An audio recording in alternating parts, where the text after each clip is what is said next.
Hello, everyone, and welcome to this listening practice podcast.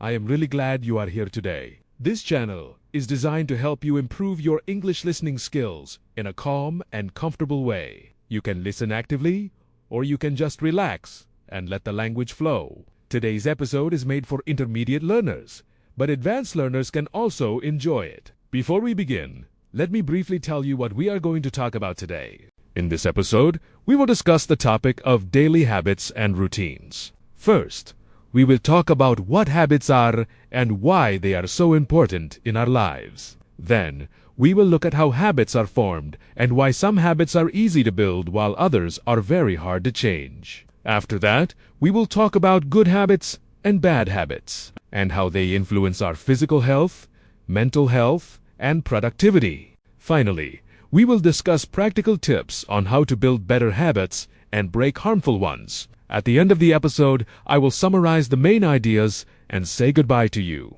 Now, let us begin. Habits are actions that we repeat regularly, often without thinking. When you brush your teeth in the morning, check your phone after waking up, or drink tea or coffee at a certain time of the day, you are following habits. Habits help our brain save energy. Instead of making decisions every minute, our brain creates automatic patterns. This is very useful because life would be exhausting if we had to think about every small action. However, habits can work for us or against us. Good habits make our lives healthier and more organized, while bad habits can slowly create problems. Many people believe that habits are only about discipline, but this is not completely true. Habits are strongly connected to our environment and emotions. For example, if you always eat sweets when you feel stressed, your brain starts to connect stress with sugar.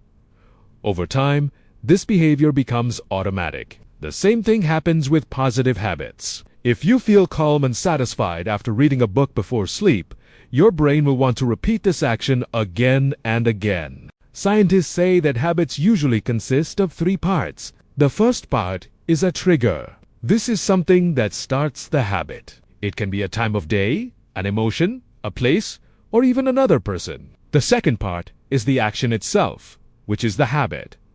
The third part is the reward. This is what your brain gets at the end, such as pleasure, relief, comfort, or a sense of achievement. When these three parts repeat many times, the habit becomes strong. This is why changing habits can be difficult. Many people try to stop a bad habit by using willpower, but willpower is limited. If you do not change the trigger or the reward, the habit often comes back. For example, if you want to stop spending too much time on social media, but you still keep your phone next to you all the time, the trigger is still there. Your brain will continue to ask for the same reward. Let us talk about good habits. Good habits can be simple, like drinking enough water, walking every day, or going to bed at the same time. These habits may look small, but over months and years, they have a huge impact. People with healthy habits usually have more energy, better concentration, and a more stable mood.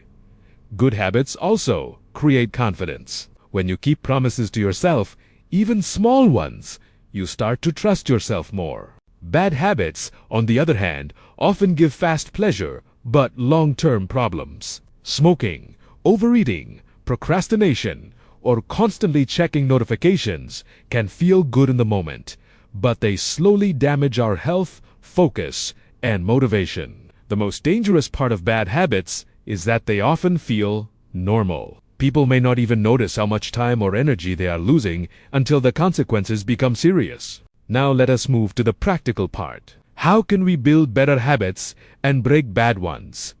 First, start small. Many people fail because they try to change everything at once. If you want to start exercising, do not begin with 1 hour every day. Start with 5 or 10 minutes. Small actions are easier to repeat, and repetition is more important than intensity. Second, connect a new habit to an old one. This is called habit stacking. For example, if you already drink coffee every morning, you can add a new habit right after it, like reading 1 page of a book or learning 5 new English words. Your existing habit becomes the trigger for the new one. Third, make bad habits harder and good habits easier. If you want to eat healthier, Keep healthy food visible and easy to reach. If you want to reduce phone usage, put your phone in another room while working or studying. Small changes in your environment can create big changes in behavior. Another important point is patience. Habits do not change in one day or one week.